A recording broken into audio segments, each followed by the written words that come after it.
Hey, shalom, shalom, shalom. This is Nama DC Camp Branch Great Millstone back for another video. But first and foremost, call halal Yahweh, Ba'ashem Yahushua, Ba'ashem Rakah HaKadosh.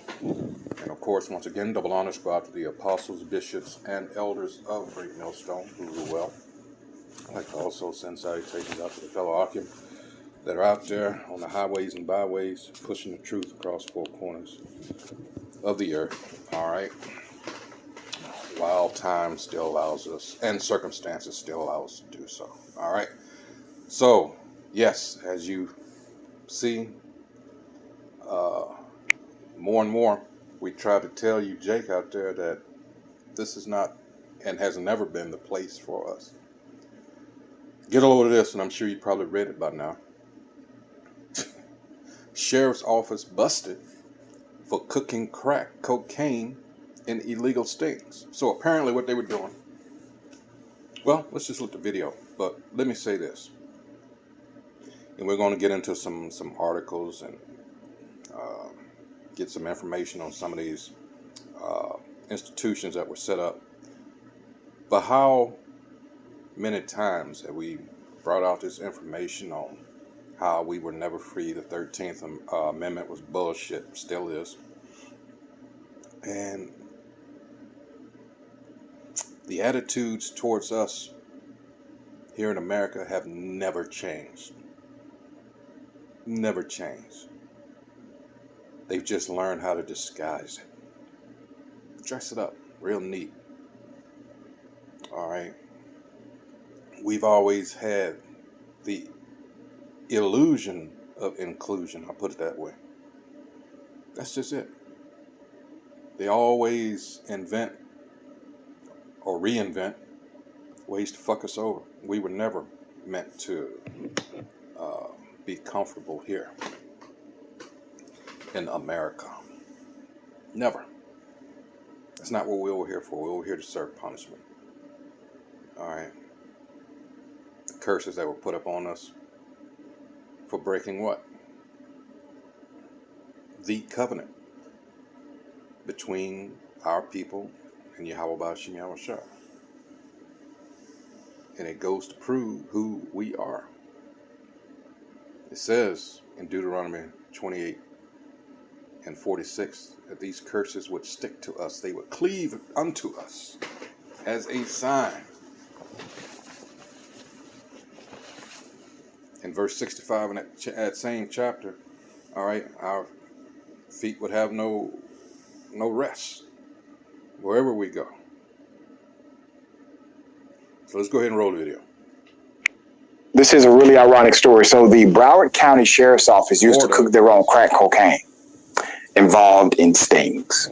Okay? Yeah, they used to actually cook their own crack cocaine. Put up the picture full mass. We have kind of a feel-good ending to this story. According to CBS News 12 in Florida, for 3 years, the Broward County Sheriff's Office produced its own crack cocaine so it could sell it to people that deputies would then arrest for buying crack cocaine. Wait a minute. Wait. This is textbook entrapment. Now, what is entrapment? Let's look that up. Let's see. Oh, man.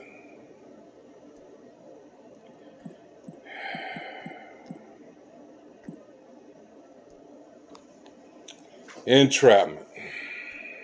Motherfuckers, man. To catch as in a trap. 1530s from Old French. All right. Let's see. Let's see.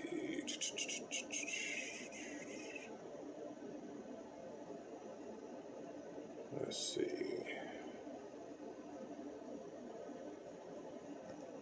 That's it. And, they were anything to get Jake in the system. Entrapment is basically, hey, even though the person may have technically done something, the government created the scenario, and if it had not been for the government creating the scenario, I mean, top to bottom, the crime would have never occurred. This is entrapment, all right? So they cooked the damn crack cocaine, made it themselves. Man. It was a practice the Florida State Supreme Court repeatedly described as outrageous in its 1993 ruling that such reverse stings violated an individual's right to due process.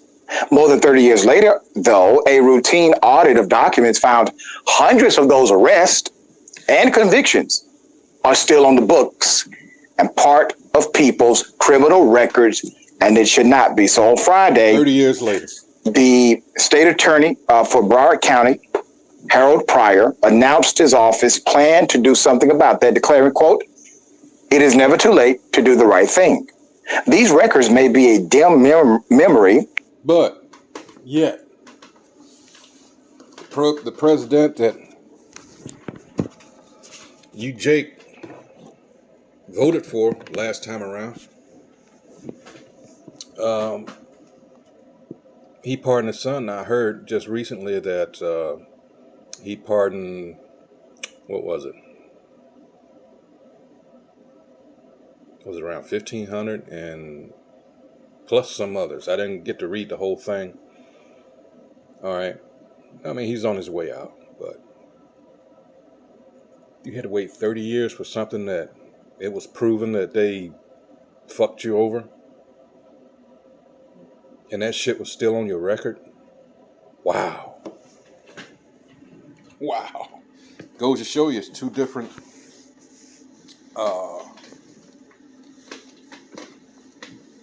sets of I should say justice. Always has been. And if this is allowed to continue, it always would be. All right, these people are just wicked, and the hatred that they have for us, they can't help it. It just oozes from them. or an unfortunate part of history to many, but they have had a long-lasting and severe impact on the lives of the people who were arrested, as well as their families and the wider community. Pryor added. The state attorney's office explained that despite the Supreme Court's decision, many of these cases were never vacated. That means they could still weigh on the lives of those prosecuted under the unconstitutional program, affecting their ability to get a job, find a home, or appearing in criminal history checks. Anyone who thinks they may be affected by the effort is asked to reach out to the state attorney's office. According to numbers cited in the statement, some estimates have placed the number of cases involved may be as high as 2,600 cases. The Broward County Sheriff, Gregory Toney, was made aware of the plan to vacate or remove the judgments and sentences of those who were arrested and convicted as part of those reverse sting operations, and he does support the plan according to his office. Quote, "These matters were well before our tenures. However, I am of the opinion that the state has an ethical duty and obligation to correct this injustice before destruction of old records is initiated," Pryor wrote in a letter to Toney on Thursday explaining his office's intention. Many of the records discovered during the audit were still on hand, even though they were past the statutory requirement to be retained. Some of them were slated for possible destruction, so they were able to catch this. At some point when the Supreme Court of Florida ruled that, okay, yeah, this whole sting operation, you all are cooking the crack cocaine, selling the crack cocaine, and then busting the people who buy your crack cocaine. But that's not constitutional. They should have had the insight to overturn the convictions and arrests that took place during that time. Well, it looks as if the programmatic part of that second dynamic never happened. Maybe it was a volunteer effort by local jurisdictions or by the local jurisdiction. We don't know. We just know it should have been done then, but it was not. So at this point, you get convictions overturned, you get a criminal record cleared, but that doesn't help, that won't help what they had to experience and that doesn't give them the money back that they should have gotten. Yeah, and it's not about if they were affected. Come on. And that's always been an issue with these devils. All right, they quick to say I'm sorry and not mean it, but not go through the steps to correct. All right, and recompense. That's what this whole issue about. The nature of it anyway. This reparation shit. They're showing you, or telling you, in other words, fuck you. But they make sure that you pay them when they think that you've done them wrong. Oh, they're gonna make sure of that shit. All right. You got a crack conviction on your record. It's not about if you were affected. You were affected.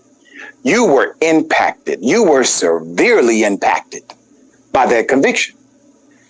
So the second part of this is compensation, naturally. So we shall see. Yas, thoughts here. Sorry, I had to unmute. Yeah, this is like next level. This is a next level version of creating a problem and then getting your cookies once you solve the problem that you created. It's like next level of when a cop hides out in a speed trap and then tries to get people whenever they pass by. And these are the worst kinds of cops. They're just the worst types of people, right? They're a waste of resources. They shouldn't have as much power as they have been given, and they're not actually making things better or safer for people. So they're kind of redundant in their roles as cops. But the pro argument. This has always been. Well, let's look at the scriptures. Let's see.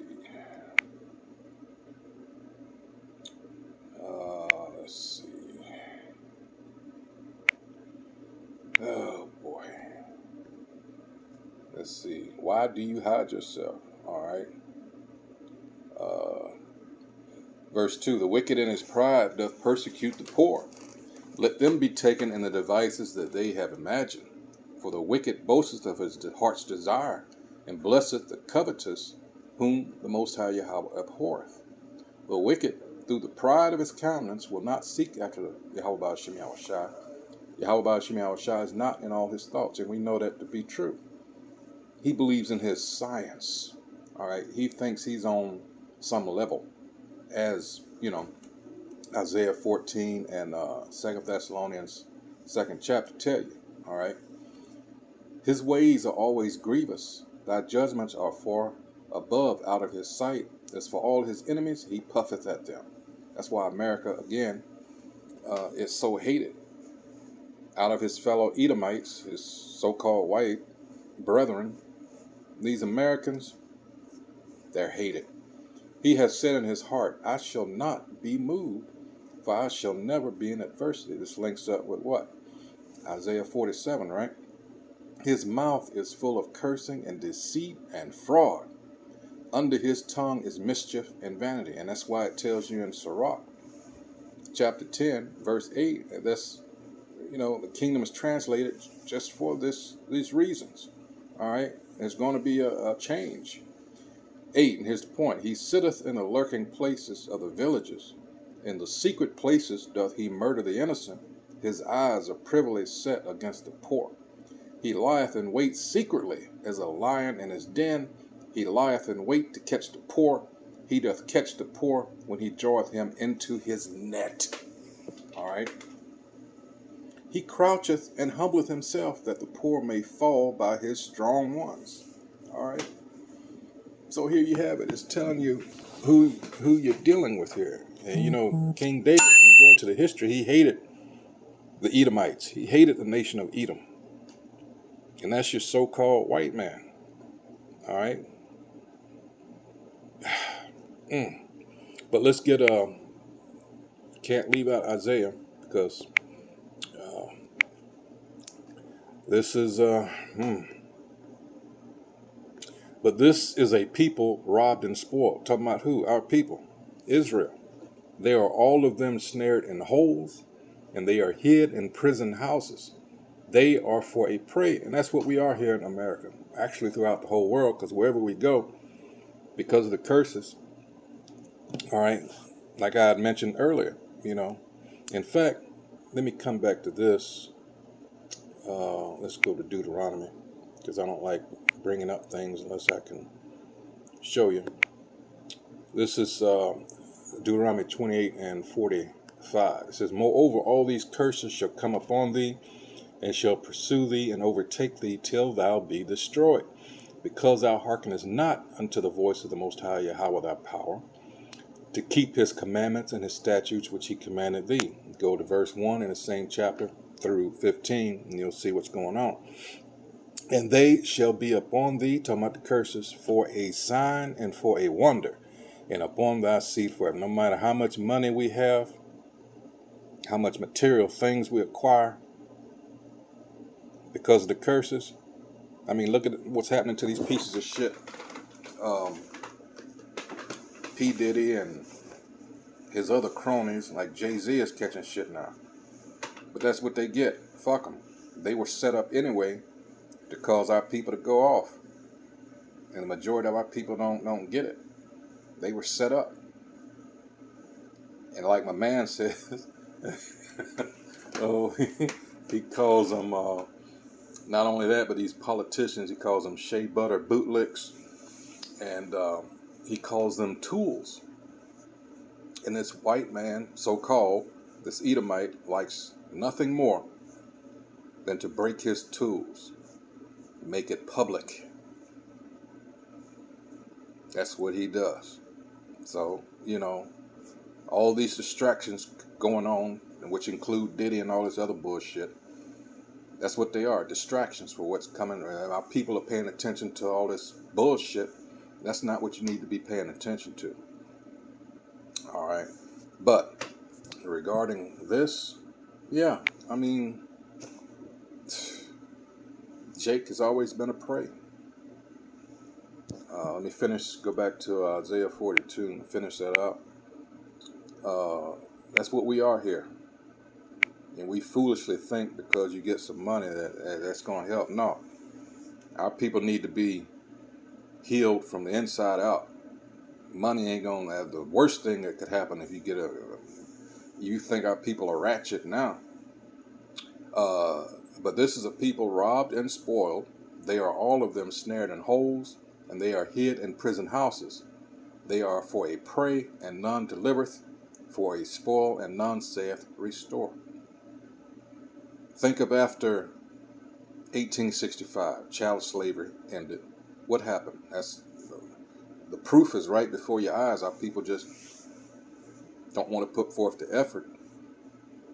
All right? They actually are content in their ignorance. That's the real problem, our people. One of the real problems. All right. He invented what? The prison industrial complex, which is what we're talking about now. That's part of it. This country was built on the blood, sweat, and tears off the backs of our people. And they wanted that to continue. So, I pulled it up. And like I said, there's nothing new under the sun. This is ALEC. All right. Which stands for the American Legislative Exchange Council. Proud to be a leader on criminal justice reform. And guess what's part of that? For-profit prisons. All right. ALEC Criminal Justice Task Force includes a diverse coalition of allies that offer research and experience to achieve the shared goal of a more fair and impartial criminal justice system. Yeah, right. All right. I remember back in the 90s, I think it was 97, was it in Missouri? Before they broke all that shit up. They went in there, how they were abusing Jake and shit. Motherfucking had them stripped naked and had them crawling on the floor and shit. All that shit. They ended up, some of the guards actually did time because of that shit. Had dogs and shit. Yeah, that was, man. Anyway, let's see.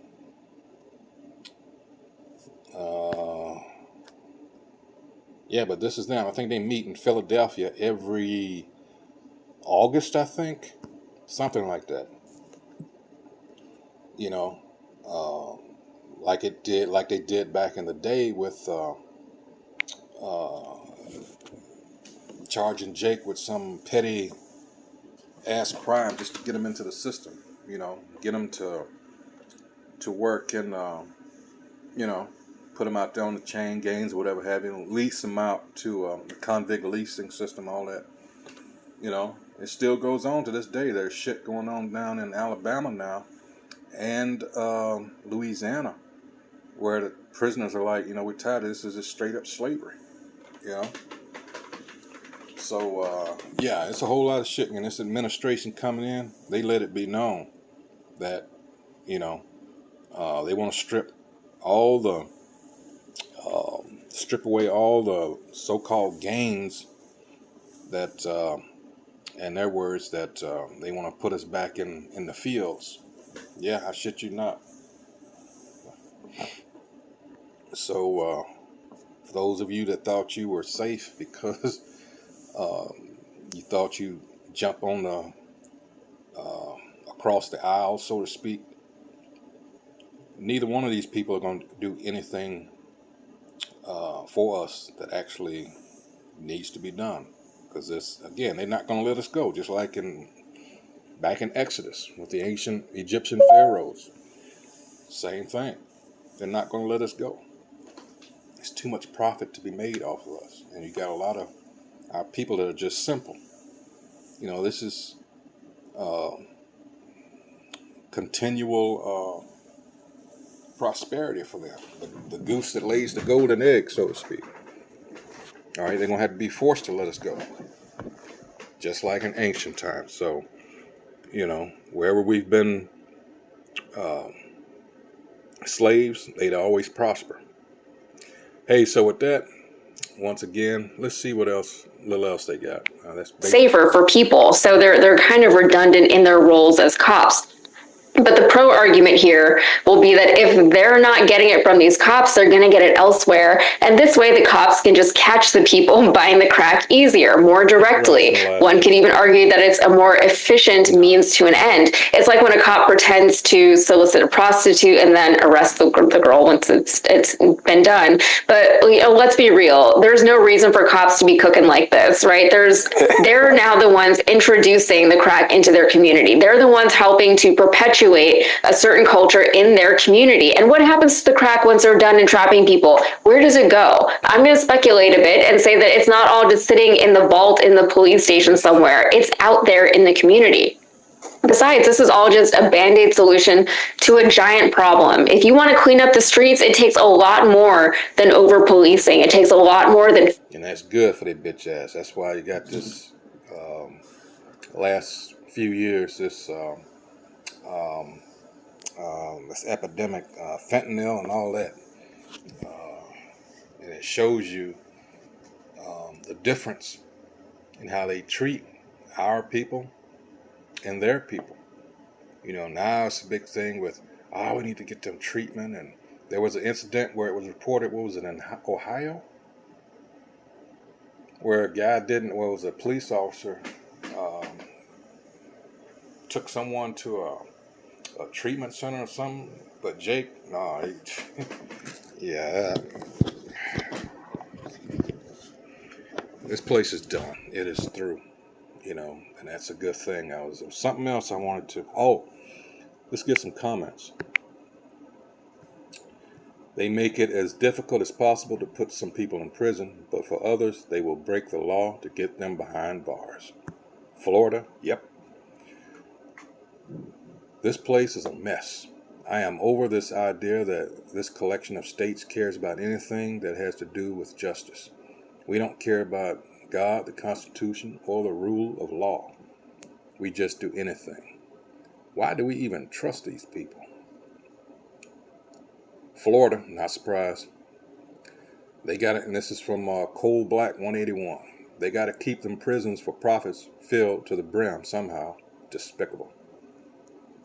Well, you got to admit that when white folks want to fuck you over and destroy your life, they will. This is just another example. This is from Melvin McGee, 8517. This is just another example of how white law enforcement will go to fuck over black people just because they feel they can. They started this back in the 80s. I am from Miami, Broward County. RICO charges against the cops. And they got the damn nerve to be arresting people on drug charges. It's just as bad as convictions brought on by interrogation, torture by police.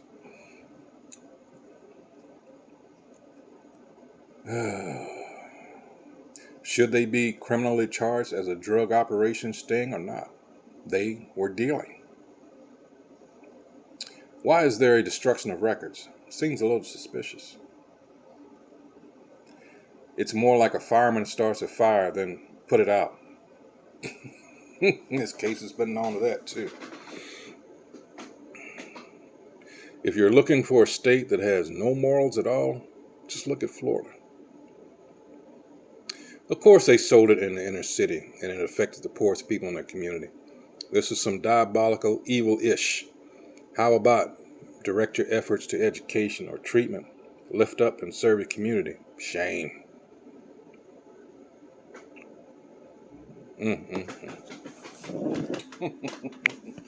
So there you have it. Hey, so with that, hey, until the next video, hey, shalom.